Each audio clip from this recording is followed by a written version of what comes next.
You're the short straw, and I want you to be the long straw. Oh, yeah. You got to leave the office. Pretty much all I've been doing today. Yeah, man. Anything ridiculous? Donald just pulled out. Oh, yeah, the Year pay the of the Bible. Year of the Bible. I know, I almost sent it to my preacher buddy. You end up walking.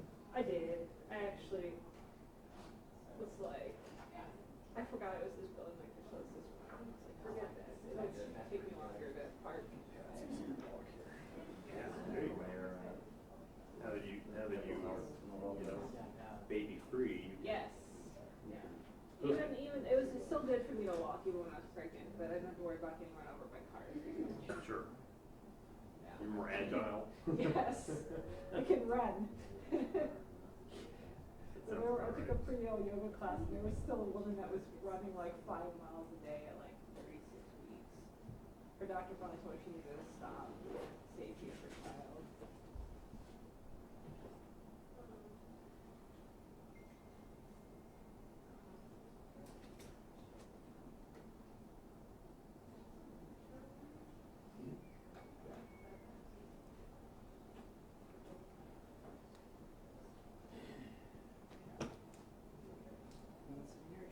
Go ahead.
Spending more time in Norman coming up.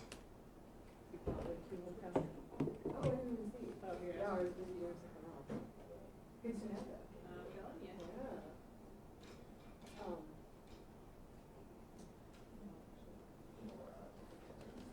What are you doing?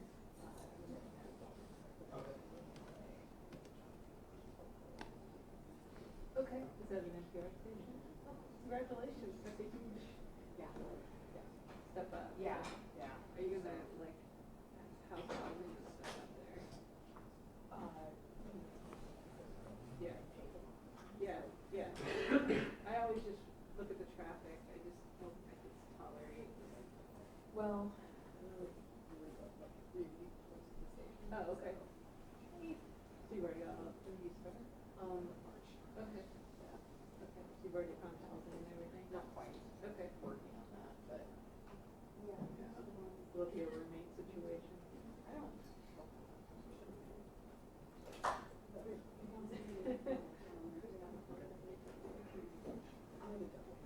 Okay.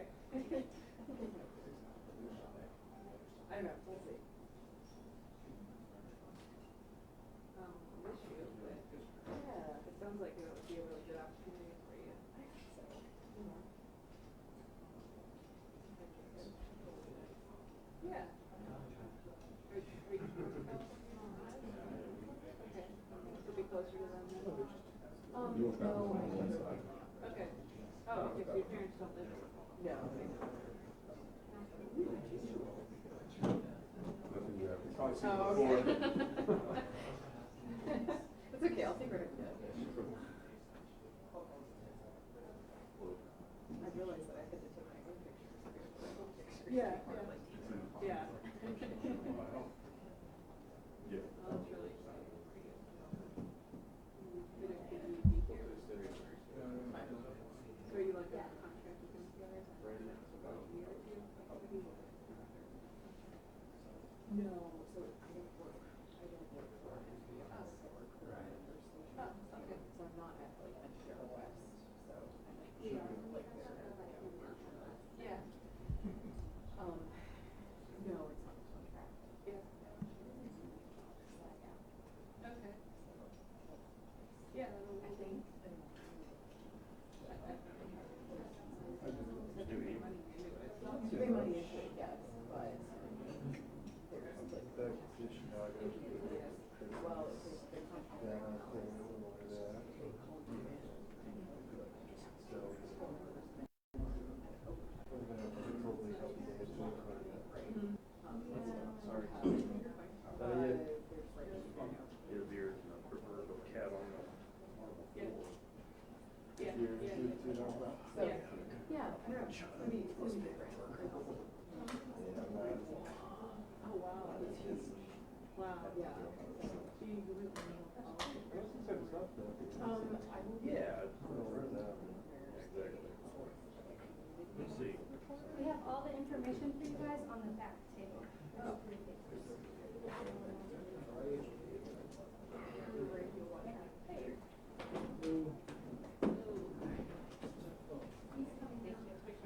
Round two, huh? Right?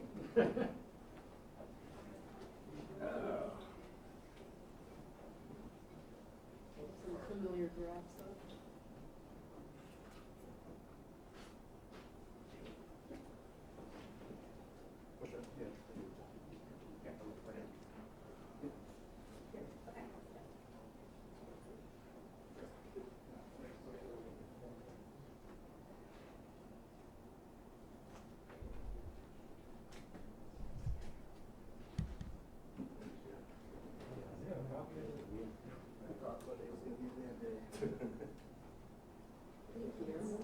I mean, it's not over yet. Yep. It's a new Okay. year.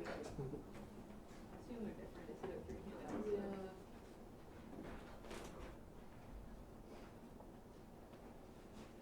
That'll be really exciting.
Hey, this is Randy.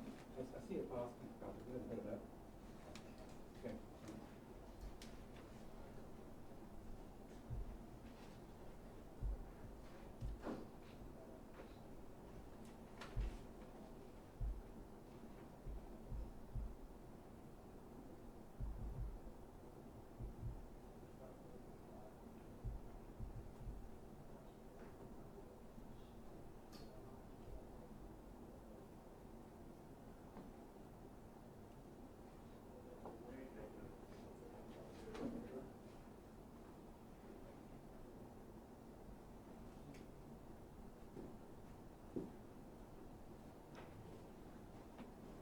Hey, everybody.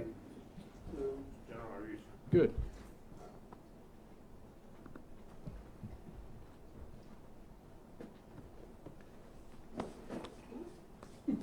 Sorry about that. Okay.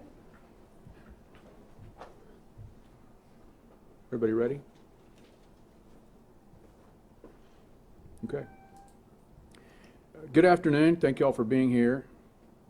Earlier today, the Office of Oklahoma Attorney General filed a lawsuit in Cleveland County District Court against the nation's 3 leading distributors of opioid pain medication for what we will prove to be their role in the ongoing opioid crisis in our state. In a moment, you will hear from other members of the state's legal team as to how this lawsuit differs from our lawsuit against Johnson & Johnson and why it is important that we hold distributors accountable and that we do so with the utmost urgency. These companies, McKesson Corporation, Cardinal Health, and AmerisourceBergen Corporation, failed at their critical functions and duties to prevent the flood of opioids that has saturated our state over the last 2 decades, fueling the current crisis. In fact, these companies have a responsibility to stop shipments of suspicious orders and when red flags are raised. And after stopping suspicious orders, these companies have a responsibility to report those orders to authorities. We will show that these companies repeatedly ignored red flags and in doing so played a major role in breaking the dam of narcotic conservatism when they flooded the country with opioids. Our lawsuit will show that these companies poured opioids into communities across this state while ignoring red flags and suspicious orders. Similar to Johnson & Johnson, who created a need, a false and manufactured need for prescription opioids with false studies and misleading marketing, these companies were happy to meet that demand with no questions asked. That oversupply has played an immeasurably consequential role in the current crisis. These 3 companies are the main distributors of opioids in the United States. And between 2006 and 2012, they collectively pushed 34 billion opioid pills into the U.S. And what happened next? The death toll across the United States began to skyrocket right alongside the number of pills being produced. And that coefficient is demonstrated by this slide on my right, where you see the death rate in our country and how it coincides with the supply of opioids between 1994 and 2016. So we are seeking damages for both their negligence as well as their misconduct. Their business practices of ignoring massive quantities of pills being shipped into the state has left Oklahoma in a state of crisis. Here are some data points. Deaths in Oklahoma increased 8-fold from 1999 to 2012, and they surpassed car deaths in 2009. In 2012, Oklahoma had the 5th highest unintentional poisoning death rate, and prescription opioids contributed to a majority of those deaths. In 2014, Oklahoma's unintentional poisoning rate was over twice the national average. And in 2017, prescriptions for opioids were dispensed in Oklahoma at a rate of 479 prescriptions per hour, enough for every adult in Oklahoma to have the equivalent of 156 pills. Clearly, these companies have turned a blind eye to the death and devastation that they were causing in Oklahoma and around the country. Why, one may ask? The answer is simple. These companies made billions of dollars by supplying massive and unjustifiable quantities of opioids to communities around the state, leading to oversupply, diversion, addiction, and overdose deaths. Their reckless behavior requires us to hold them accountable for their role in the nation and certainly Oklahoma's worst man-made public health crisis.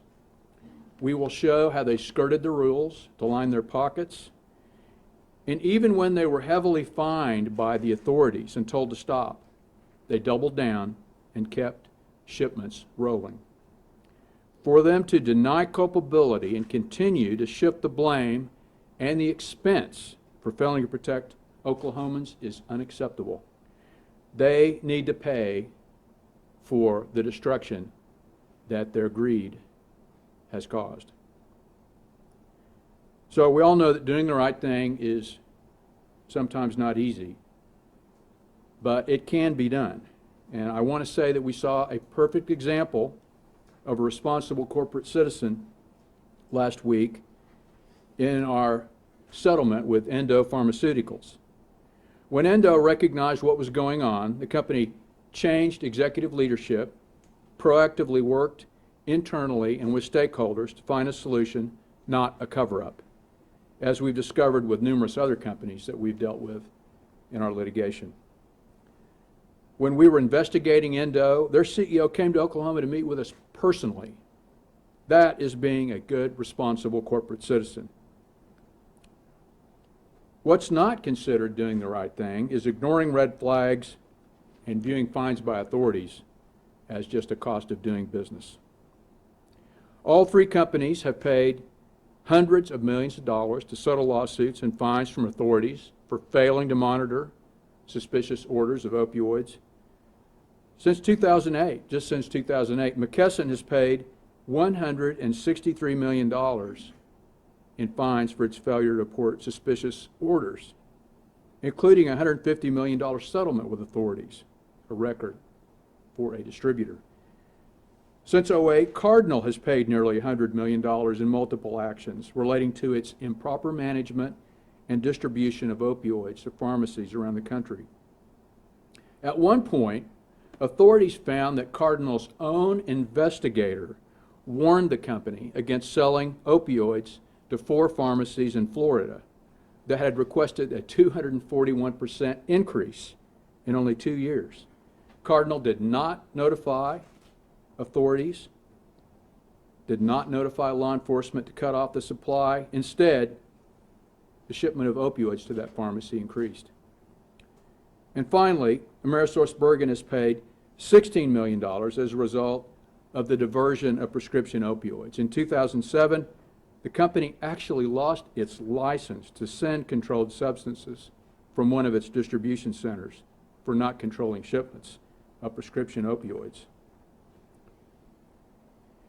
To say these companies, and I don't say this lightly, to say these companies have blood on their hands is an understatement.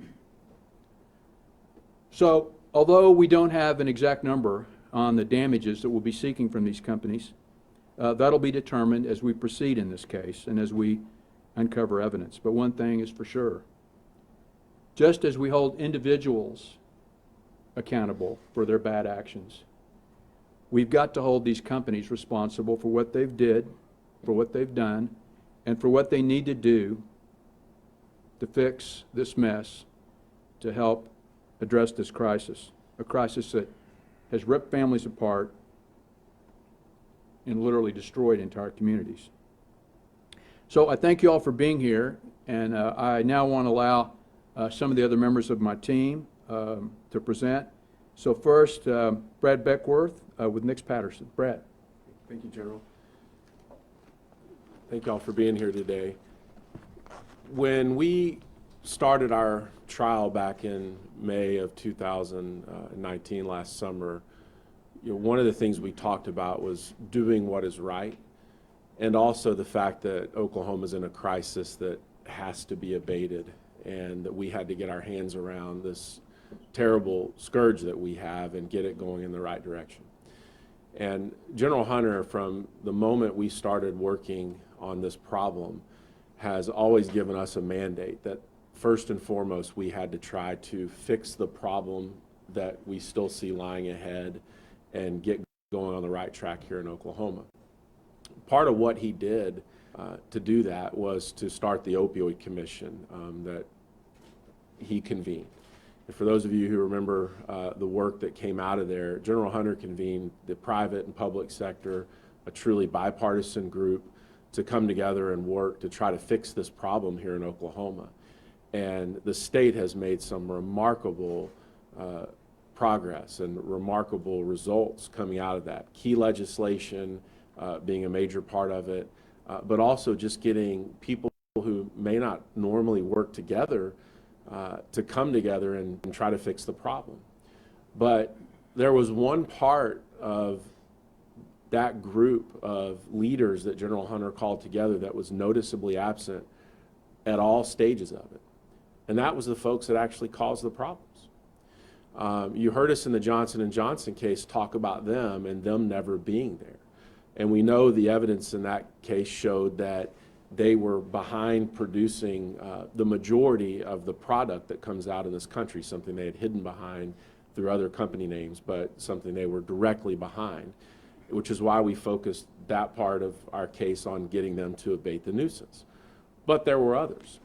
And getting these companies to accept responsibility requires them to get to the table and talk about what they did wrong and how to accept responsibility to solve the problem. So this morning I was just looking a little bit about some of the things these companies say. And right here I have Cardinal Health's Code of Conduct. This is on their website. And you'll see from Cardinal, this is their CEO at the time, Mr. Kaufman. And one of the first things they tell everybody is that the company encourages their employees to do the right thing. And the CEO encourages everyone to speak up and raise concerns if the right thing's not done.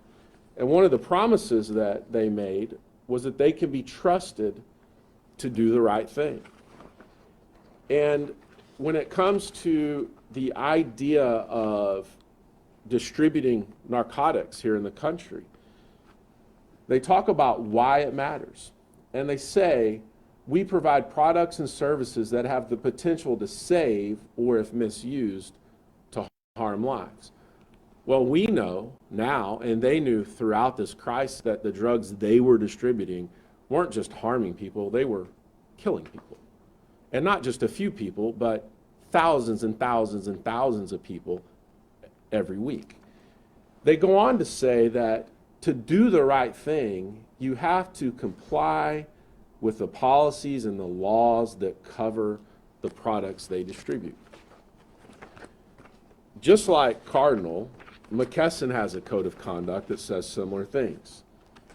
McKesson's code of conduct also is signed by its CEO, and it also talks about doing the right thing. One of the things that they talk about is integrity, and they define integrity as doing what is right. But they also go on to talk about accountability, and you heard General Hunter talk about that just a minute ago, that accountability is taking personal responsibility for your actions. They go on to say that to do that, you have to speak up when you are aware of, or even if you suspect, illegal or unethical behavior or violation of their code. Well, when you just heard General Hunter talk about Endo stepping up last week, we had an example there of a company that decided that litigation with the state of Oklahoma, after the leadership that General Hunter showed through our prior settlements and trial, that going to war with us in litigation wasn't in the best interest of the company, but more importantly, it wasn't in the best interest of the state. The right thing to do was step up to pay what they could pay to help be accountable and responsible for the harm they caused, and to move forward in helping us solve this problem. Well, that's exactly what these companies ought to do. It's what General Hunter has encouraged them and everyone else to do, but it is what these three companies, like so many others, have refused to take any part in doing, and that's being part of the solution. So before I close, just not to let them go without saying, but AmerisourceBergen has a similar code of conduct, and it talks about all of the things that it's supposed to do. and also signed by their CEO, Amerisource's code of conduct says their guiding principle, one of them is to tell the truth and tell it fast, and another is to be part of the solution. So to be part of the solution, there's two choices. This is a message to these three companies. There's two choices that they have. One is they can go down the long path of litigation with this trial team and this attorney general and his staff.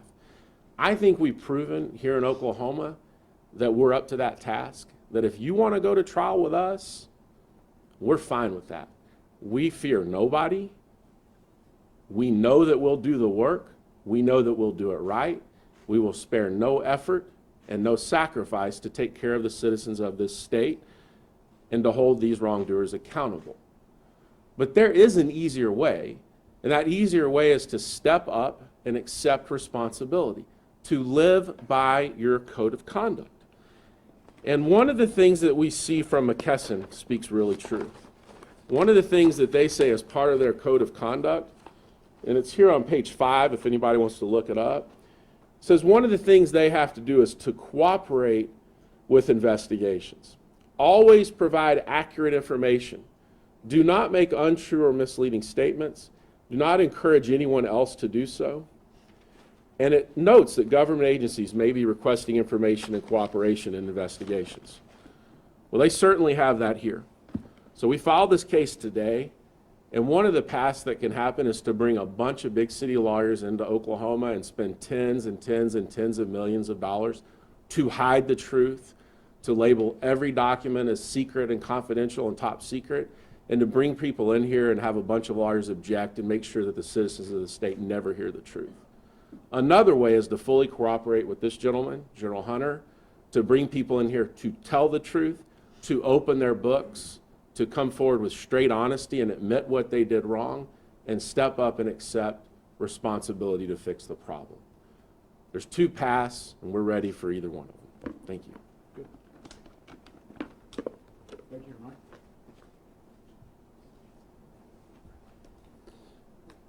You know, this is a big lawsuit, but the law that applies is not that complicated. It's something that we learned growing up in school and Sunday school, and that is what happens when the love of money takes over, and that's what's happened here. So these companies have lined their pockets, filled their bank accounts, and left a trail in Oklahoma of devastation. And they need to be held responsible for this devastation. The way this lawsuit differs from the Johnson & Johnson lawsuit is the Johnson & Johnson lawsuit was to abate the nuisance, to stop it. This lawsuit is about past damages. It does not have anything to do with abatement, and to collect the damages that they have cost the taxpayers of Oklahoma. And General Hunter, with this lawsuit, is seeking to get this money that the taxpayers have had to pay and return it and use it for damages that have been caused in the state of Oklahoma. So that's the difference in the two lawsuits, and we hope we're able to do that. I'm confident we'll be able to do that. And maybe, like Brad was saying, Mark Twain once said, maybe they'll surprise us and do the right thing. I hope that's the case. Thank you, General. I'll be very brief. You know, I started about 17 years ago, long before Mike and I got hired in this lawsuit, working to solve the addiction problem. I lost a son to addiction 17 years ago. I got to watch this opioid epidemic, kind of like this chart right over here. I got to watch the deaths mount up. But for every death, we know there are far more people whose lives are ruined. They're not dead yet. There are far more people who get addicted, and it sends a shockwave through the whole family. For every child, for every father, every mother who is addicted, the whole family suffers. Now, this suffering has been taking place here for decades. And this lawsuit is about Oklahoma. It's not about the multi-district litigation in Ohio that you read about a lot. This is about Oklahomans who are suffering, and this is about the Oklahoma taxpayers who are being asked to pick up the bill. So one thing we've learned in the last 2.5 years, after we were hired to bring the first lawsuit, was that these companies will do everything they can to stay out of an Oklahoma courtroom. And I'm not particularly optimistic that they'll want to stay in this courtroom. The last time they removed it to federal court, I wouldn't be surprised if they didn't do that. And while they're delaying, people are dying. While they're delaying, people are sick and can't get treatment. So we're going to do everything we can to push this case to trial as fast as we can. And we just want the truth to come out in a courtroom in Cleveland County. Just like last time, that's what we're going to do. And happy to take any other questions that you may have. Thank you. Thank you, Reggie. So before we conclude and take some questions, I want to, I guess, send a message to my counterparts, my colleagues, attorney generals around the nation who are currently in negotiations with Johnson & Johnson.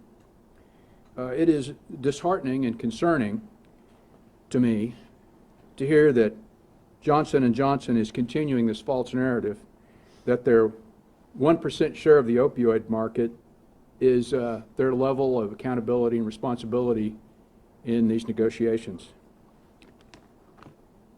It is just as discouraging to hear the company's shockingly low number, and it's in the public domain, it's reported in a number of publications, that the numbers being discussed is $4 billion over a 2 to 3 year period. I encourage anyone who considers Johnson & Johnson's continued false narrative of its market share and how much they think they should pay to go back and look at the facts and evidence presented in our trial. Go back and look what the judge said. Judge Bachman, an independent fact finder and someone who issued findings that are not advocacy, nor are they positioning, but the result of a 7-week trial, volumes of evidence put on by both sides. That independent fact finder rejected all of Johnson & Johnson's arguments about market share. To remind everyone, J&J created a mutant strain of poppy in 1994 that allowed it to manufacture and supply massive amounts of opioids. For years, Johnson & Johnson supplied more than 60% of the active ingredients for opioids manufactured and sold in our country. Johnson & Johnson then went on a 1.5-decade long campaign to market all opioids, not just their name brands, as safe for everyday pain and having a low risk of addiction. Johnson & Johnson made money when they sold their drugs and when their customers sold prescription opioids. The court found that Johnson & Johnson specifically targeted high prescribers of opioids and reinforced their misrepresentations that opioids were safe and effective for everyday pain. They sent sales representatives into pill mills dozens of times to try to get doctors to write more and more prescriptions. And the evidence presented in our trial wasn't just limited to Oklahoma. It was nationally relevant, often on the internet and through national marketing strategies. These talking points are just a handful of the mountain of evidence that we put on during the trial. So I hope the message is loud and clear for those who are listening to conversations about this company.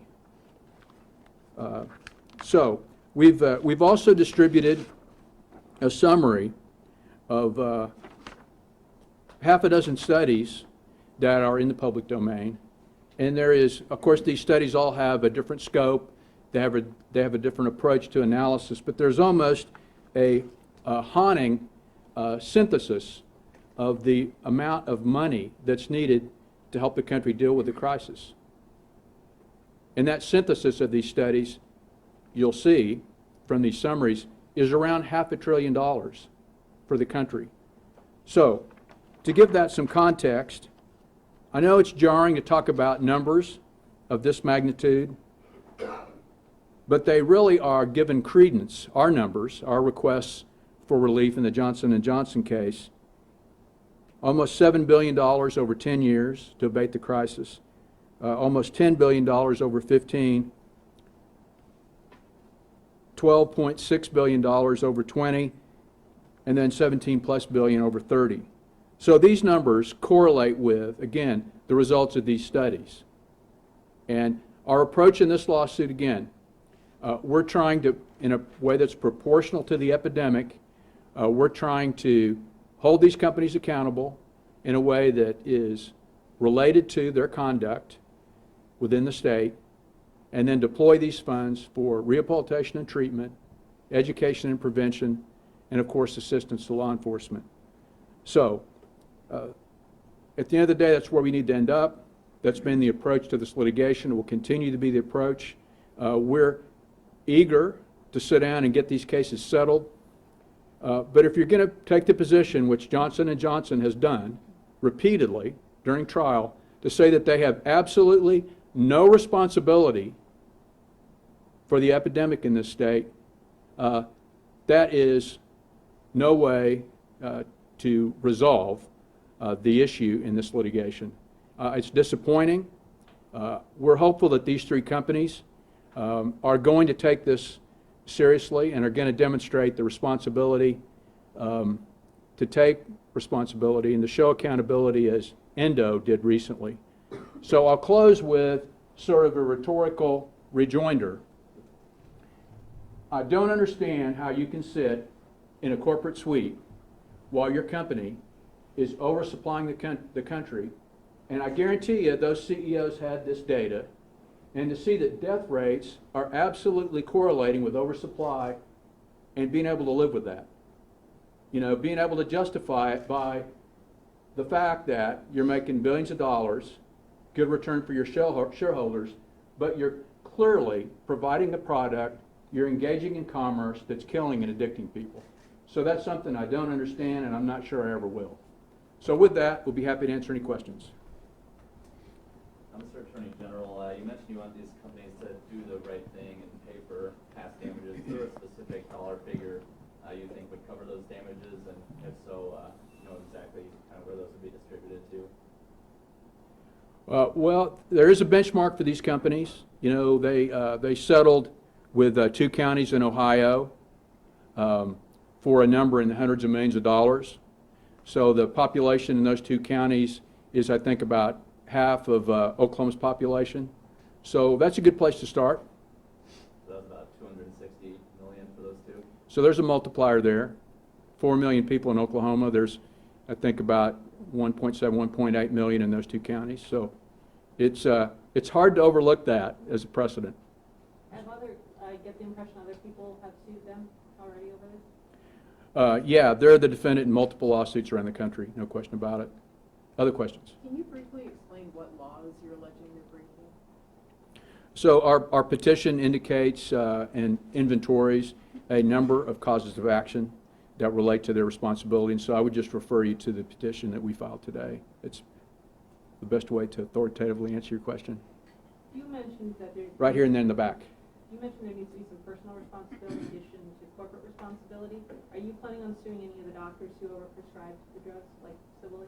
So when we discover doctors who are violating their responsibilities to their patients and the law, we take that responsibility seriously. We've charged doctors when we've discovered that. But by and large, what we think has occurred and what the evidence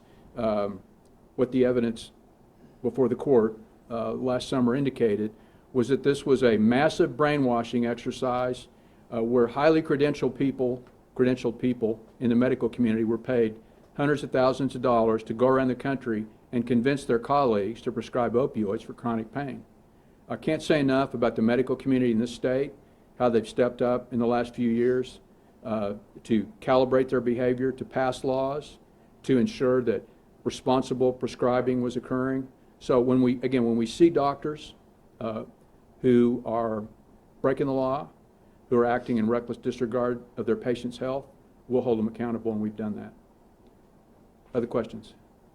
Yes, sir, right back here. There are many people who say they actually have chronic pain who are now saying that getting the drugs that they say they need to function, it's and hard to get. What would you say to those people now having filed this lawsuit today? So, you know, that drumbeat, unfortunately, is based on a complete misunderstanding of the law.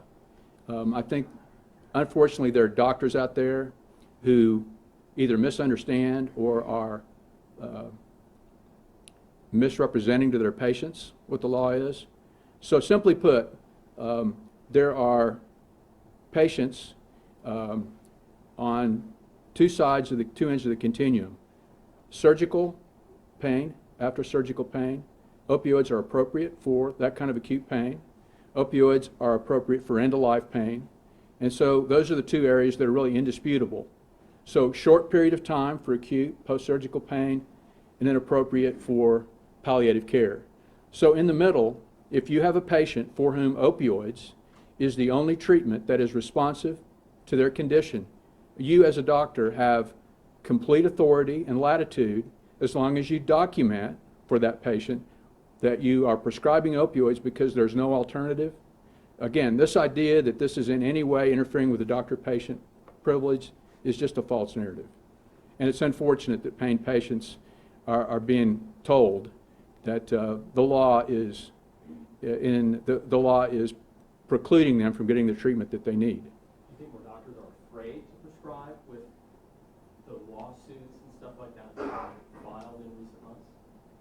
Well, again, there's no reason for doctors, unless they are acting in reckless disregard of their patient's well-being, to have any fear or concern. I mean, we've spent literally hundreds of hours working with doctors, making sure everybody understands what the rules are, and for there to be misunderstanding about that just isn't consistent with the facts and just isn't consistent with the outreach that we've done. So thanks for your question. Mr. General, I think that the first time I heard about the idea of McKesson's potential liability was several years ago in a 60 Minutes piece that talked about a specific town, I think, in West Virginia called Kermit, West Virginia. And they talked about, I believe it was a town of 400 people that received something like 5 million opioid pills in a couple of years or something like that. Is it too early for you guys to know whether there's equivalent data here? We have a lot of small towns. Obviously, the addiction issues are you know, is rampant anywhere as they are in rural Oklahoma. Do you have any examples of communities? Is there a reason you filed in Cleveland County? Anything that you can give us in terms of the magnitude on rural Oklahoma? So we'll be able to identify that with specificity. We have anecdotal evidence of similar case studies like that in Oklahoma. You know, I don't want to unfairly recognize 60 Minutes. I like news programs on all the major networks, but the pieces that they've done on the distributors are certainly interesting, and I commit them to everybody's review. One follow-up, just to take a step aside for a minute. You referenced the Johnson & Johnson case, and the first lawsuit that you were able to settle last year was with Purdue Pharma, and that the balance of that money that didn't go to your colleagues and wasn't included in treatment product was set up to be in a foundation. Can you give us an update on the creation of that foundation? Whose responsibility that is? Is that the legislature? Where does that stand? So the foundation is operational. They haven't expended any funds because we're still working with CMS with respect to whatever federal share is going to occur with regard to that settlement. The House, the Speaker, the Pro Tem, and the Governor all have appointees to the Foundation's board.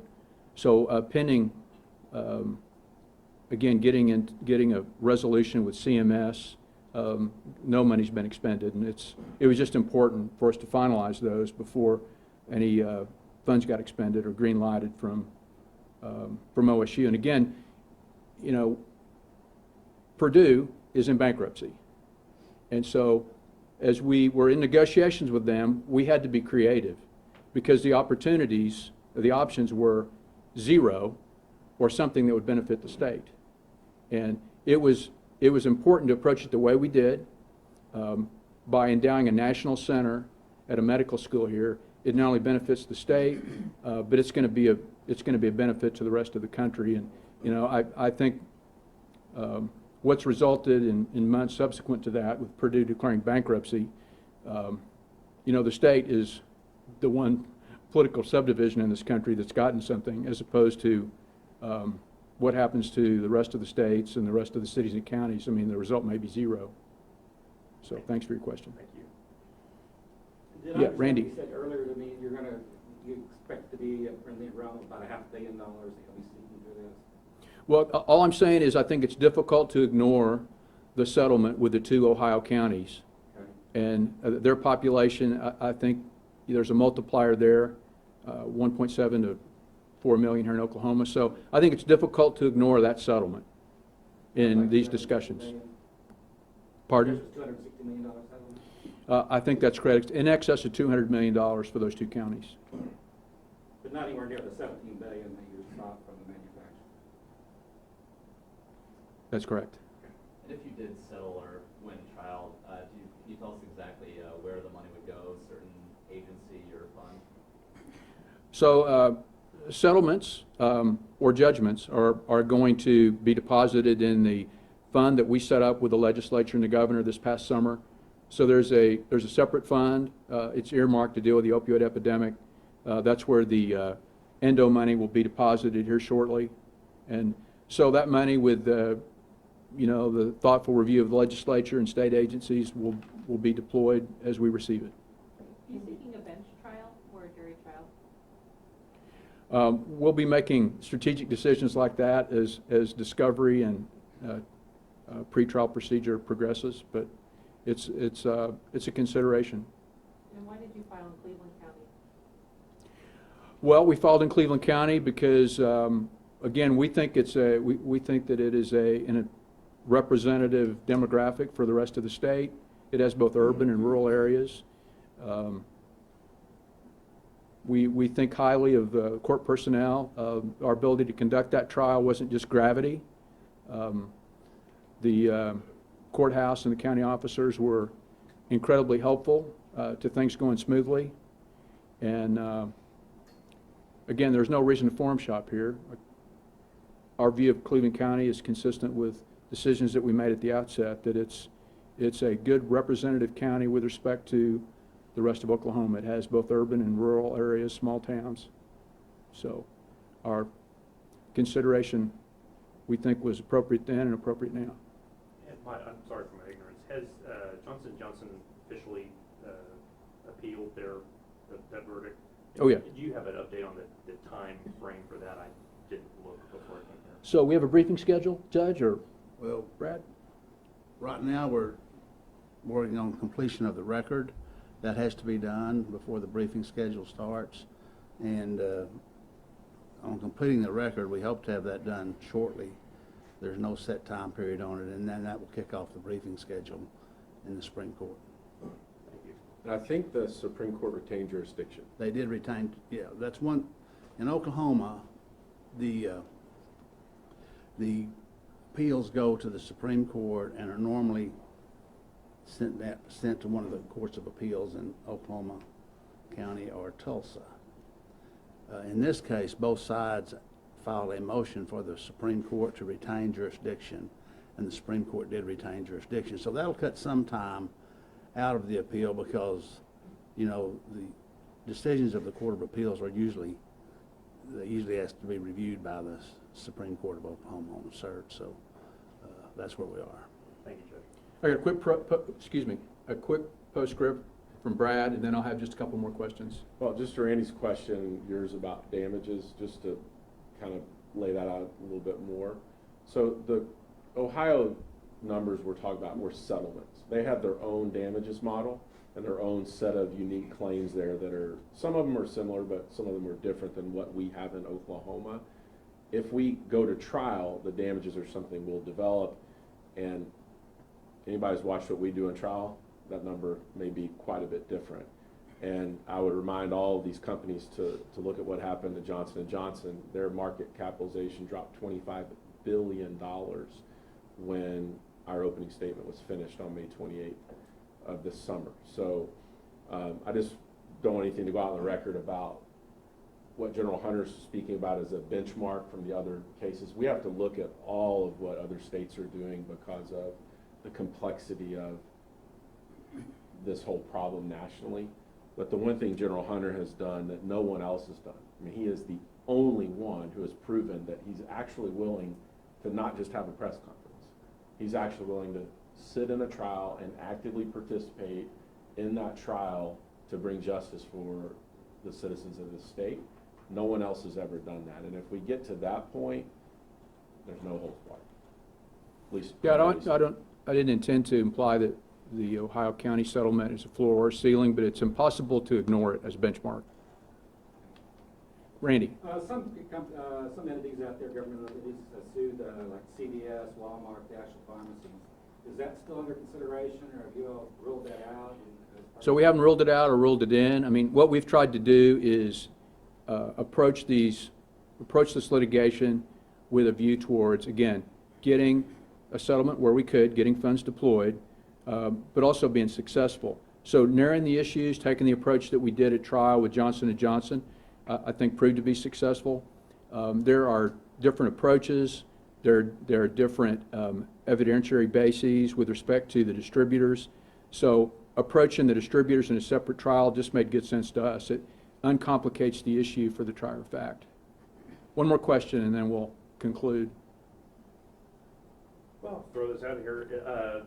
McKesson is obviously larger than a pharmaceutical distributor. They're a leading distributor. The DME, they have electronic medical records that numerous hospitals, and I think even at one point, don't quote me on this, that may have had a state contract, right? So if McKesson has been a bad actor in this regard, should folks in the healthcare arena, hospital administrators, et cetera, in the state of Oklahoma, consider whether they should do business with them? Does that make sense? Well, I don't want to interfere with contractual relations. I don't know what the terms of contractual relations that exist in the state are with regard to that entity. But I will say this. This moral licensing argument that some of these companies use, they talk about all the good that they do over here. And that doesn't excuse the bad that you do in another space. So that argument, as far as I'm concerned, doesn't get to first base. And I hope other decision makers approach it the same way we do. It doesn't matter. You're not forgiven for doing bad things just because you're arguably doing good things and beneficial things over here in another space. So one last question, then we'll conclude. Last chance. Listen, excuse me. Go ahead. Sorry. And that's it. Has enabling legislation been filed then for the Endo and Teva settlements? So enabling legislation, no. I mean, there's a special fund that's been established in the state treasury, and there's been no enabling legislation that would dictate how those monies are going to be expended. But the fund is specifically earmarked for dealing with the opioid epidemic. So I use that old term, it's lockboxed. Wouldn't it need enabling legislation though in order for it to be allocated? I think that's part of the conversation with the legislature, and they're back in town here in a few weeks, and I look forward to sitting down with them and helping them make sure that the decisions they make are informed and consistent with all the evidence that we put on last summer. Okay, thank you all for coming very much. Appreciate it. Thank you.